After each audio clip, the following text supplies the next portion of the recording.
That wind is causing big problems around the area, too. More than 6,000 LG&E customers are without power right now. And it caused some traffic lights to go out. This is video from Lexington Road and Baxter Avenue.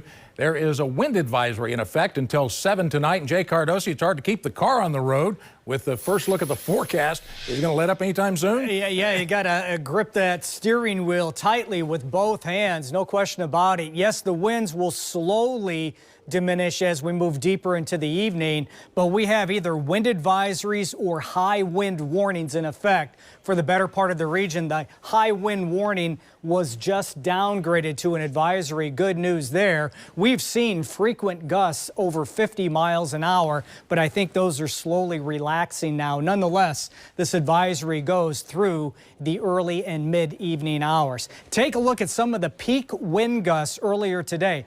Here's what happened. About a mile up in the atmosphere, the winds were howling 70, 80, 90 miles an hour. The sunshine popped out. It warmed up the low layers of the atmosphere. That caused mixing of the atmosphere. That's what brought down some frequent high wind gusts. And you can see many spots having winds over 55 miles an hour at select times during the afternoon. The peak I could find happened right here in the metro, a 63-mile-an-hour wind gust at the International Airport. All these markings indicate where we had those extreme wind gusts or even some non-thunderstorm wind damage.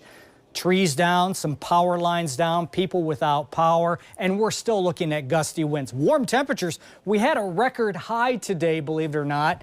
We're 72 degrees, a west-southwesterly breeze at 30, but still gusting to 44 miles an hour. Other wind gusts you can still see quite high, many spots, 40 to 45 miles an hour. It's going to stay very gusty until the sun goes down, and once we lose that mixing of the atmosphere that was caused much in part from the sunshine, that's when the winds will be coming down again once the sun goes down. Radar scan right now is pretty much clear. The showers, the rumbles of thunder earlier are gone. Your detailed forecast for this Monday evening, upper 60s at 7, mostly cloudy skies will drop into the upper 50s by 11 o'clock tonight. It's going to stay awfully breezy right through the evening, but through the overnight, things will really calm down. And Jennifer, Rick, we're looking at some pretty nice weather by tomorrow afternoon and a possibility of more record warmth to kick off the new month of March. How about that? Wow. A crazy 7-day forecast. We'll have it for you coming up in a few minutes.